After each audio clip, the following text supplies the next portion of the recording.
All right, welcome back to another episode of the Swim Parent Show, where we give you the strategies, the hidden tips and tricks, and the many lessons that we learned along the way to help your child swim faster. I want to say, combined between you and myself, it's been 60 years in competitive swimming, which is it's some years. Let's put it that way. So. I have a couple of updates that I just kind of want to share before I go into today's topic. So today's topic is going to be the Swimpros system, because the swim and then the pros just kind of lends itself to a very nice acronym.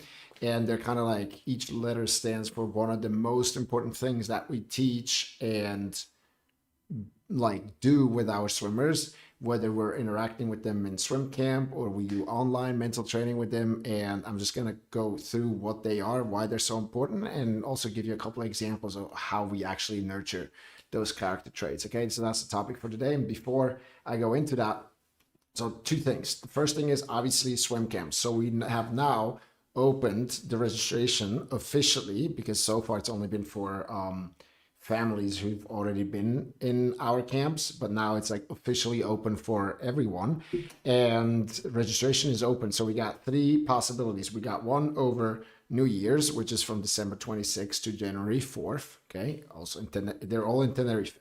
Okay, that's one. And then we have two summer camps in August. One is from August 4 to 14, and one is from August 17 to 27. And so we do have an early bird special right now for the next 8 days. So if you want to look at the swim camps, get more information, check out the prices and all the details, what's included, what we're going to do with them on camp, then go to swimpros.com and you have all the information. If you go to just go to swimpros.com, and then it will ask you to kind of like give us your name and email, and then just opt in, and then it will take you to the next page where you have all the information. You also have some like really cool videos there from like an after movie. You have like a little bit of a promotion video where it explains a bit more in detail why our camps are so unique. So if you're interested in that, just go ahead, go on to swimpros.com and check it out. Okay, registration is now open for everyone. We do, like I will say, these are performance swim camps, right? So one of the things, the age is secondary, but usually we get swimmers from like 13 to 18 usually.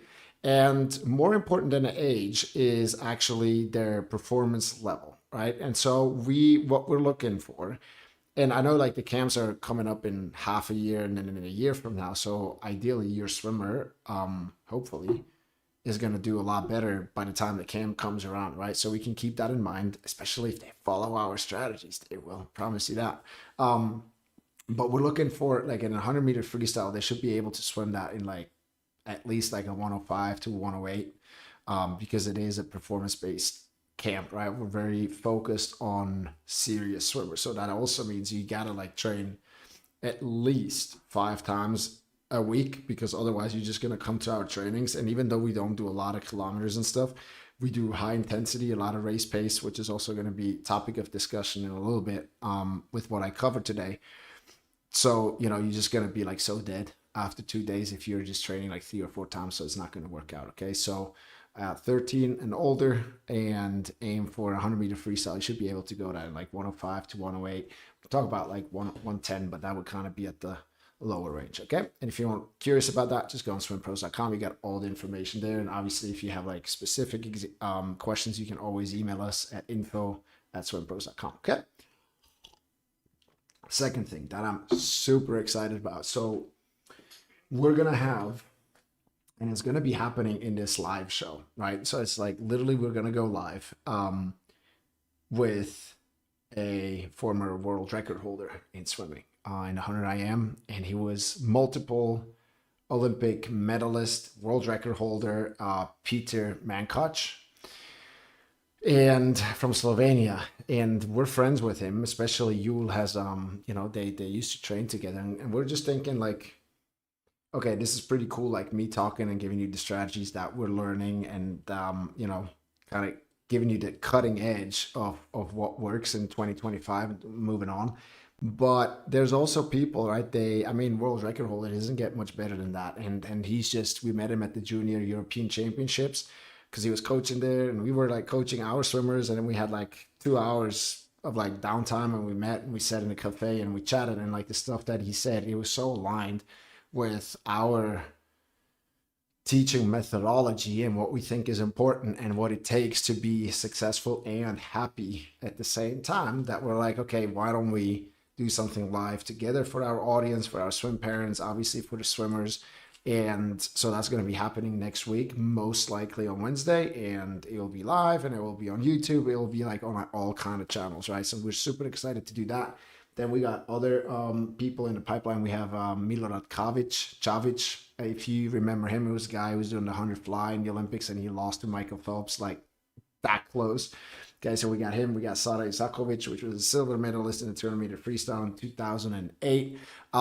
She's also a mental coach, so I'm talking to her. So we're going to bring in some, call them experts, and just people from the outside who can help us, like as a community, as a Swimpros community, develop. Okay, so we're very excited about that.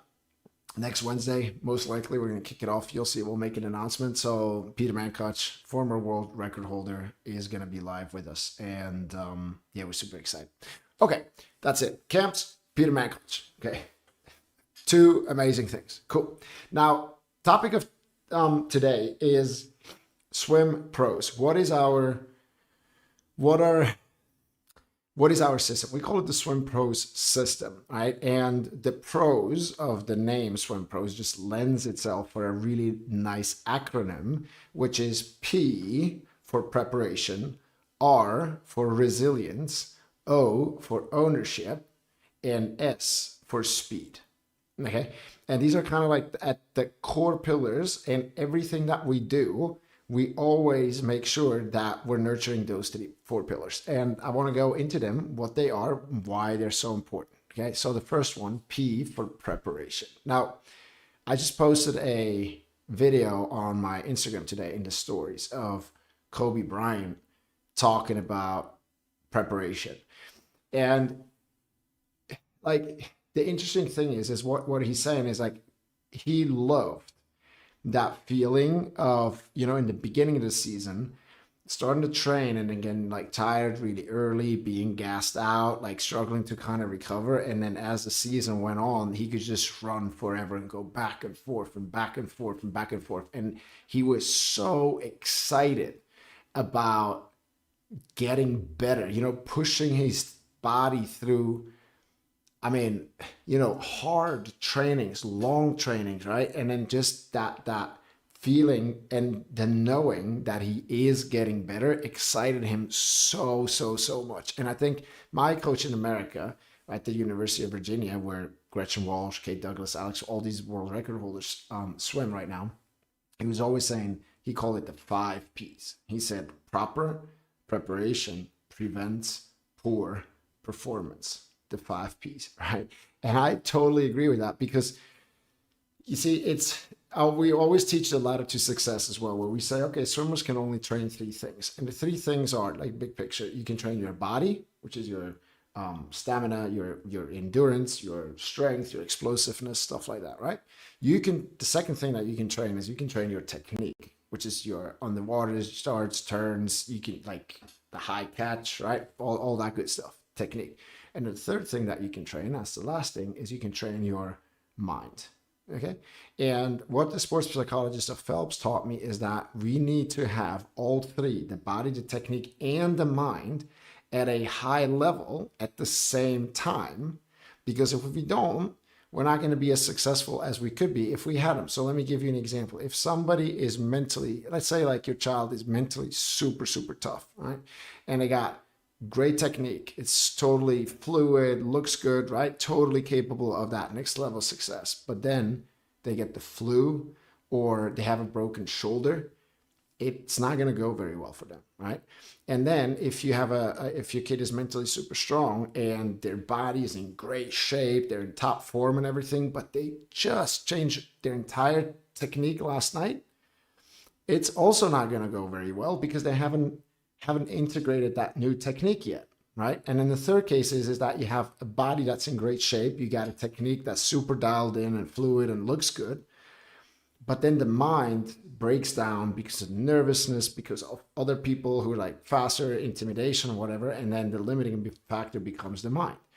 And when the sports psychologist of Phelps showed me that, I had this like huge aha moment that we need all three and we need them at the same time. And that's how we can truly fulfill our potential, whatever that is in that moment, right? And so for preparation, it is the physical preparation, right? The workouts, what you do in terms of like recovery, nutrition, all of that stuff, like sleep. That is part of preparation.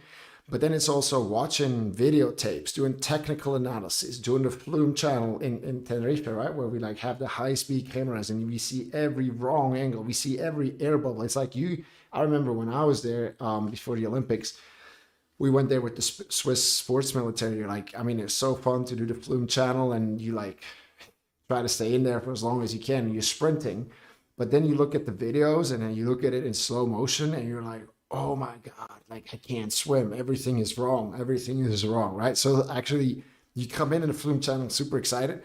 And then after Flume channel, I guess it's like fun until you get the videos and you start looking at them in like slow motion. You're like, oh my God, everything is broken because you see everything.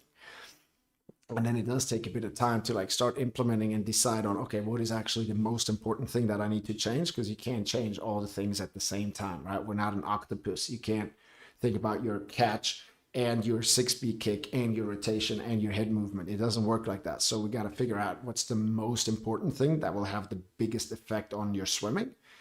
And then we have to like develop the mental focus and the concentration and the consistency to work on that one thing with every freaking stroke that we take, right? That's the fastest path to get better technically. And so we have to prepare with technique, because again, without technique, it's not going to work out. It just won't. And then the last thing, and I think this is where I see the biggest gap in the swimming world, especially in Europe, is we also have to prepare the mind. Okay. And a lot of people skip it. Now,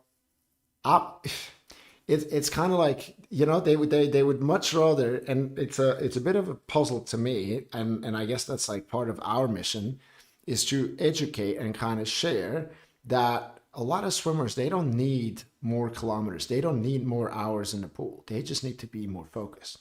They just need to be doing better, right? That's for training. And a lot of times they get like so freaking nervous and they get blocked mentally. They get then blocked physically. Their technique goes through the roof and like it just looks, they look like completely different swimmers from training and it looks great. And then they go to competition and they look like, well, you know, what happened? And that's just because they're mentally not prepared. Right. And just like you don't learn how to swim beautiful butterfly, you don't come to this planet and know how to swim butterfly. You have to learn the skill. You have to prepare and you have to get better and better and better. And the mind is the exact same thing. Like you probably like super confident as a kid, as a small kid, because you're not thinking, right? And I'm not thinking. Nobody's thinking. They can measure that. The brain waves, they're just kind of in a state where they're like almost in a kind of like a trance. So we're like learning very quickly. And then we become like teenagers and stuff. And all of a sudden we start to think and compare a lot, trying to find the place. And there's all these insecurities that grow. And who's there for you to teach you how to handle that stuff? School doesn't do it. You're not listening to your parents. Your parents could probably do it because they had the same shit going on and they figured it out years later. But you're not listening to them, right? I didn't listen. And so club coaches don't do it because they don't know how to do it.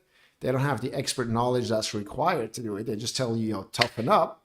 But that doesn't work because if it had worked, you wouldn't be where you are now, right? You'd be way further ahead. So mental preparation is just as important, if not more important, than the physical and the technical education, okay? Or preparation.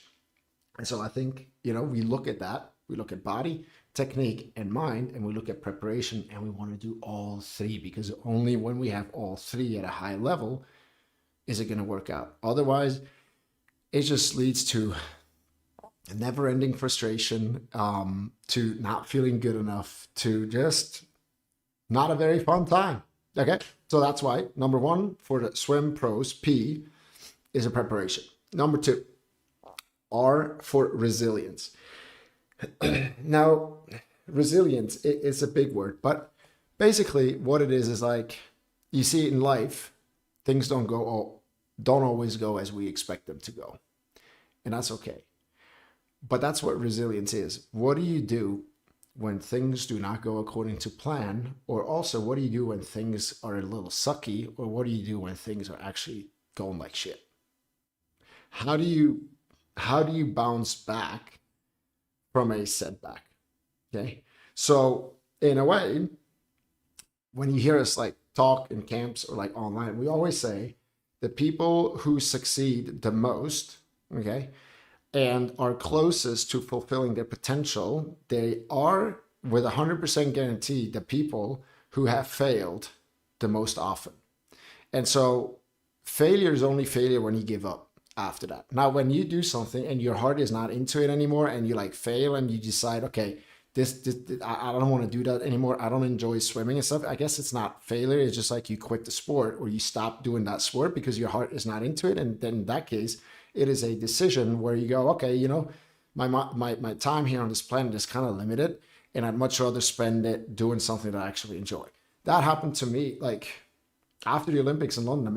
I swam really well and I was like on this trajectory. I mean, I improved 4 seconds in the 200 IM that year because of the sports psychologist of Phelps and my mentor here in Switzerland who helped me with my breaststroke technique. Now, I wanted to continue another 4 years and go to Rio and like at least swim a final, right?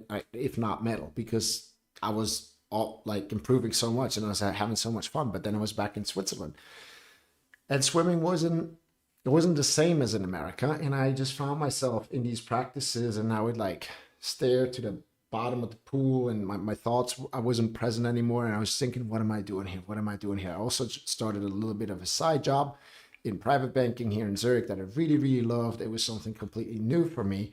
And swimming in Switzerland just didn't compare to what it was in America, right? Where it was all about the team. And here it was just like kind of different. And after a while, I remember it was a Friday afternoon. We just jumped in at 4 o'clock for a warm up.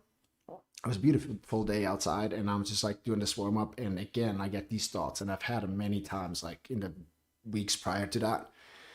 And then I just decided, okay, while I was warming up, I was like, after 400 meters, this is it.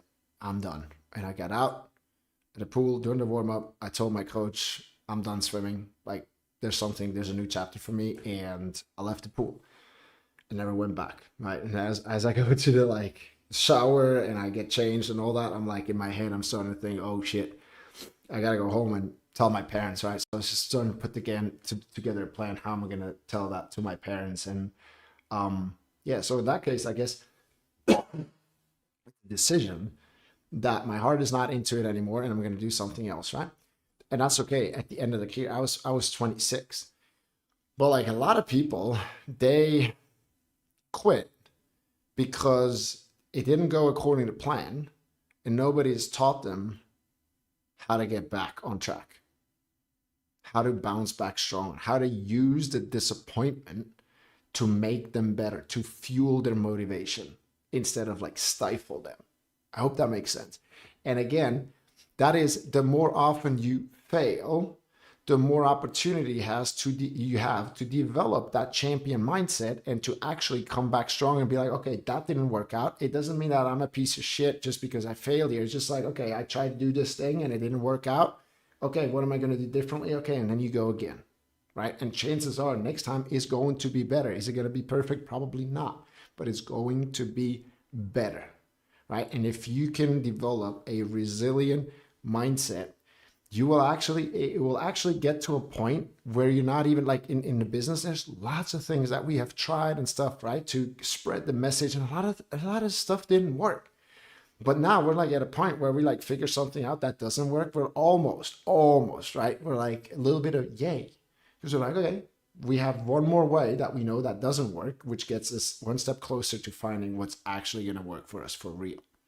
All right. And that's what we have been applying. And I just think resilience in life, because guess what? Like swimming, well, you parents, But like what the swimmers don't know, for swimming for them is everything. It's almost like they're living in at the pool, right? Everything, their social media is around swimming, their chats with their friends is about swimming, everything is about swimming. Weekends are about swimming, holidays are about swimming, like swim camp, right? Like it's all about swimming.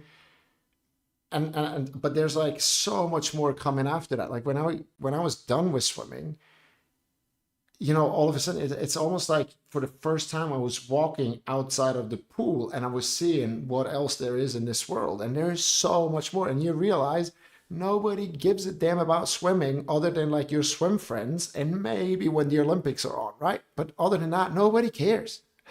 You know what I mean? It's like people don't like care, but there's so much more that's coming, and the challenges that you're going to have later in life are going to be so much bigger than what you have in swimming right now. It's the same with like being a parent, right? Imagine if you are not a parent, and then imagine instead of like starting with a baby and then a toddler and then like a 4, 5, 6-year-old, right? 10-year-old. Imagine you're being given a 15-year-old revolting. Imagine you're a dad and you're given a 15-year-old revolting and then also like a good-looking teenage girl.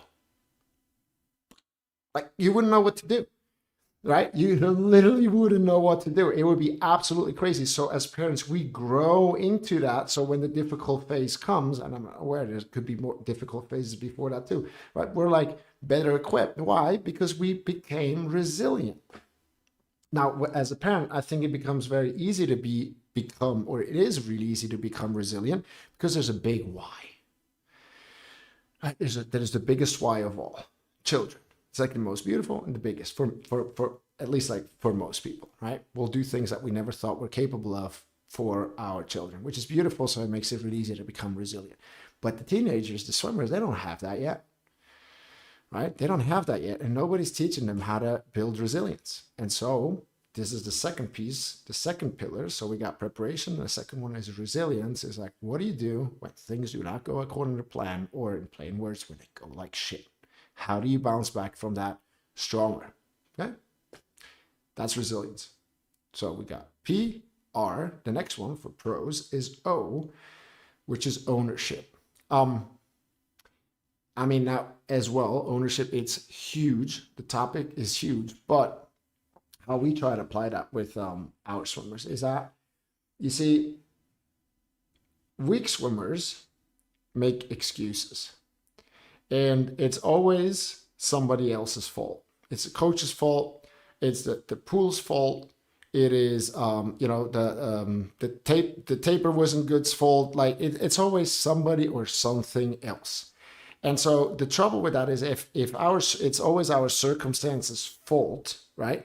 Literally, there's nothing that we can do about it. And that means we're like totally exposed to whatever the circumstances are. And we're just going to, kind of be wiggled around. Okay, circumstances are good, it's going to work out for me. If the circumstances are not good, it's not going to work out for me. Now that's, in my view, that's not how you want to live life. So what you want to do, and that's what we're doing with our swimmers, is like, I want you to become the main creative force in your life. And that only works if you take ownership of all the good stuff that you have accomplished, right? And of all the stuff that does not work out the way you want to. Because in that moment, when you say, okay, there's something that I do that makes me less successful than I want to be, in that moment, when you can really do that and you can own it, that opens the door to be like, okay, what do we need? What can we do here to make you more successful, to make you faster, to make you happier, whatever it is, right? But we can only do that if a person assumes ownership and stops making excuses. And I was a king of excuses, right? We're never judging in Swimpros. So before I went to America, that was the reason why I went to America. This is actually a really good example. I was 19 and I did not have a good relationship with my coach. And at the time, I always said, oh, my coach doesn't like me. He doesn't give me, he writes stupid sets. It was always a coach's fault, right? And everybody who was part of my life at the time will remember that. clearly like my parents. It's always the coach's fault. Now the funny thing is my parents bought into the idea that it was a coach's fault because they heard all that stuff from me, and of course they were on my side, and so on, right? So it's a coach's fault. Now today, I know that was bullshit, because clearly it was my fault, because I just had a pretty bad mindset at the time, right? I'm going to be honest. And I was always blaming other people and the coach and teammates and circumstances, but it was never my fault, right? So I always had reasons and excuses why it didn't work out the way I wanted it to. Okay. But what happened from that, in the moment when I sat down, and I don't know if that was like coincidence or if I actually sat down and was like, okay, like, let me see what I can do here. Let me own this stuff. But I was like, okay, if I want to continue swimming and I want to continue progressing and enjoy swimming, I need to make a decision. And at my decision, I have to leave where I am right now, right? And then coincidentally, people from Switzerland, they already trained in America, and at Swiss Jams, they like, they were talking to me about how awesome it is and how big the team is and the facilities and all. And I was like, okay, that might be an idea. And because of that, I started looking into possibility of going to America. And then I assumed, consciously or not, right? It was more like unconsciously or driven out of, well, if I don't leave here, I'm going to be done swimming, but I want to continue swimming, right? That was more the case than me being like, okay, I want to take ownership. I wasn't like that mature, but I started like looking into it, and then the opportunity presented itself to with the University of Virginia. They flew me over, took a recruiting trip, right? And things started snowballing from there in a very like perfect way for me. But it was in the moment when I said, okay, what do I need to do here if I want to have different results, right? And so I wasn't really consciously aware of it, but imagine if your child, if your teenager can start to do that now already and can consciously be done, instead of like saying, okay, it's his fault and her fault and that wasn't right and that wasn't right, to be like, okay, what can I do to change, to improve? The world is their oyster, right? Literally the sky is the limit. And as again, also later in life, just like preparation, resilience for sure, taking ownership of your actions is, you know, if you don't take it, you're going to have a life of frustration, and you're going to feel like sad. You're going to feel like guilty. You're going to feel like other people are, you know, you're being like left out, and other people are get preferential treatment and all of that, right? You will just think the world is unfair. And if you can start to own it and actually make shit happen, right? It starts with you taking ownership and be like, what can I do? Instead of pointing the finger to everything and everybody else. Excuse me. There's dry throat. All right. So last one, speed. So we had preparation, resilience, ownership, and now speed, right? Pros. Now, speed was born because for our camps and also like for the mental training, what our mission is to make education and training specifically for swimming available to like everybody around the world. Yeah, and we can do that because online these days, it's, you know, it just opens up possibilities that we never had in the past. Now, how we're trying to do that is like there wouldn't be any value in us doing training camps where they just swim lots of kilometers, because most clubs are already really good at that, right? And so what we're doing is we're looking at what are the gaps. What does your swimmer not get at home? And then we fill that gap. So like a really good example is the mental training that we do, the performance psychology part of it, where like they're training their body, they're training the technique if they have a good coach, but nobody's showing them how to be calm and focused under pressure, right? So it's a really easy one because it's a missing piece. If they have that, they'll just their performance will explode in that moment, basically, right? So it's a really easy win for us. And obviously we can charge for that because we're running a business. Okay, makes sense. Now, with speed, you see, back in the days when I was young, you had like these Eastern European countries and Germany stuff. They would swim 100, 120 kilometers a week. They would swim lots of volume. Okay, and I guess like for the time then, that's that was okay, and it worked. They had a lot of world records and all that, but swimming has evolved, right? So now there's underwater fly kicks, and there's like, it's just, the starts have completely changed. Stroke has completely changed. So it's a different world today. And so we want to look at what is modern swimming, and we want to look at what are the best coaches in the world, what is it that they do? Okay. And when you look at these really, really, really good swim teams, they are actually not swimming that many kilometers. But today we know that you'll have much better results, right? The body will be much better prepared for a race if you swim a lot, like when you swim high intensity stuff, where you actually race at the pace that you're going to do in the competition, right? So 50-meter sprinters should not be swimming like kilometers and kilometers and kilometers. They're actually better off doing lots of very focused sprints, because that is the intensity that prepares them for a sprint. Okay. And that's why speed is one of the things, whether it's for sprinters or like 100, 200 middle distance kind of swimmers. What we see is that a lot of the clubs do not do enough high intensity workouts. Basically, they're spending a lot of time in the pool. Not saying there's not swimming enough.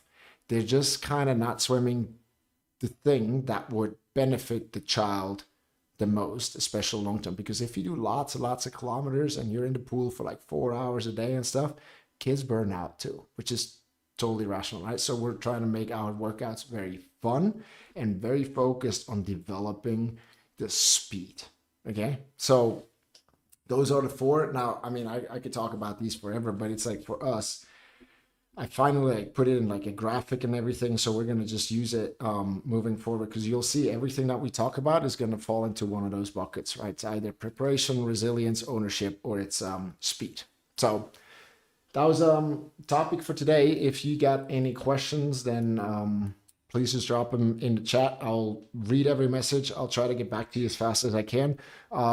Swim camps, swimpros.com. Okay, the registration is now open. And then the other thing is, we're going to have world record holder Peter Mankoč. We're going to have him on next week, probably on Wednesday. And I'll probably write out an email for everybody's on our list and stuff, so you get a heads up, and otherwise it will just be on YouTube.